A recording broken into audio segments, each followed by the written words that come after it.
there was a lot of research that was happening, understanding the evolution of mills and wheat in the US. And so it was much less about some kind of catchy name, but it was really more about educating and learning and understanding. I'm Jon, co-founder of One Mighty Mill. I'm Tony, also co-founder of One Mighty Mill. We're going to explain the origin of the name, which I don't know if it has a good story. Maybe Jon doesn't think. I kind of think it does have a good story. Yeah, so I think to our credit, we didn't think a name was important. What was important when we started was to make sure we could actually make a great product through this new food system we had to create, which was sourcing our own wheat and then milling it ourselves. And so once we knew we could do that, then we needed to name it. But at the same time of making sure the product was right, we also knew that we wanted to have this kind of larger purpose and mission around bringing back local food systems. And so for me, I wanted the name to express some element of that. Jon and I think we're in our early 40s. So, and I think we were thinking on a new chapter. And so I think there was a lot of introspection. And so I think that was the place that we were. I had this idea. My name is Anthony. I'm named after my grandfather, Arthur, because my parents thought the name Arthur would have been a tough thing to give to my kid, to a child, which they were right on. But so I like this idea because we were thinking about the past and the way our grandparents used to eat. And so I like this idea of Arthur's Artisan because it was, I think it was encompassing. I was looking at old photos of my grandparents and thinking about how they would have eaten, and just something that was kind of authentic and had a lot of integrity. So I liked the name, but it was mostly because it was a personal piece of going back to yesteryear. The only other thing on that was that I was born in Montreal, and my grandmothers would bring Montreal bagels to us, at least every couple of weeks, if not once a month. They'd take turns visiting us. And so that, I was hoping that our bagels would match up to my childhood memories. But so that was a name. I think Jon was thinking, we started to do exercises though that I think after becoming educated and really understanding what the mission was, starting to think through names. And I think that's when that gathered more momentum, and Jon can speak to that. Yeah, I think we definitely overthought some of them. Arthur's is actually a great name, and it's an awesome story. The other ones that we kind of started with were they were just hard to understand, but we were digging. So like we found the original heritage wheat that came back to New England. It was called Banner, was one. Another potential name was called furrows and brows, which are the grooves that are hand chiseled into the stones.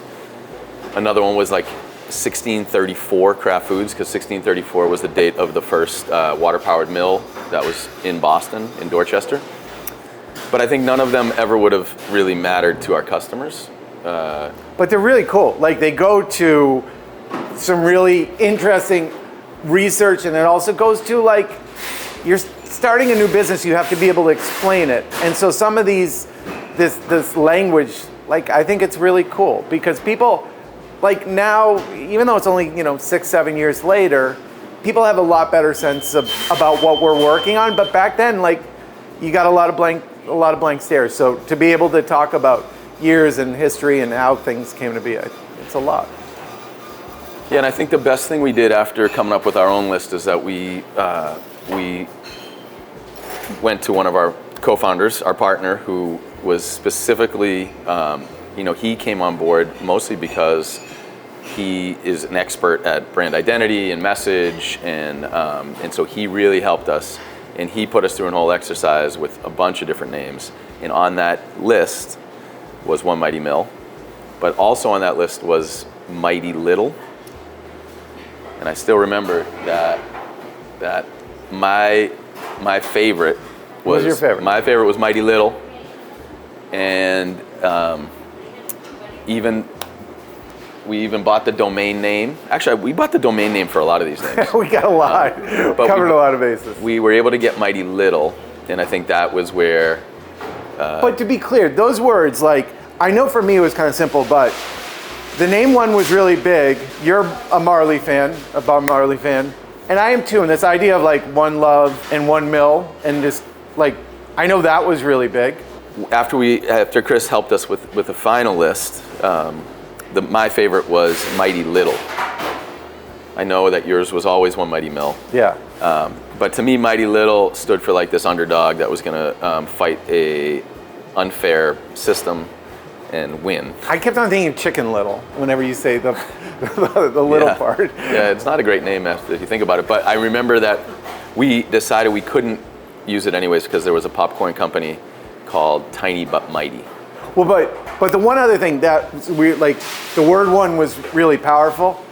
I personally, which sounds really stupid, I don't know if you feel the same way.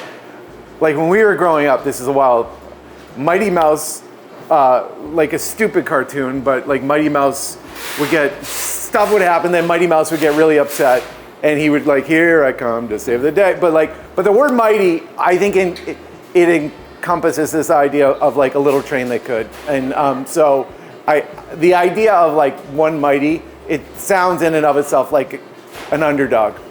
There was Mighty for the Many and One Mighty Mill were the final contenders. Mm-hmm. I think one thing that's important to remember too is like there were some really interesting brands that had come about, over the 2010s, and I think we were inspired about this idea that whatever we were doing, getting it out to the masses, however that might be. And so I think the Mighty for the Many was like lived in that space, right?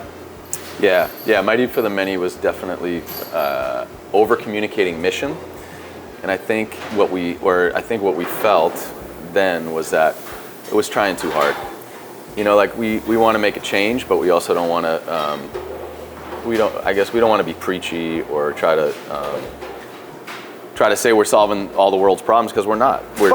But in there is this idea that we were really thinking about and continue to always think about, which is you buy a bagel, somehow a bagel's going to land in a school, or the idea of being that wanting people to understand that, along with a lot of other brands that were already kind of on this, that whatever their consumer dollars were going to go to, us also making sure that we were getting organic stone milled wheat in as many different places as possible.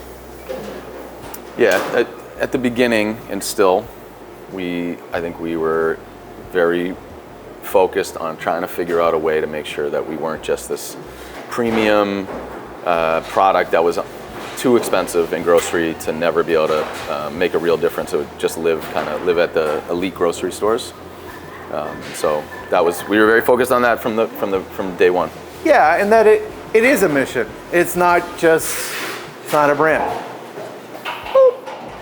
Boom. Thanks for watching.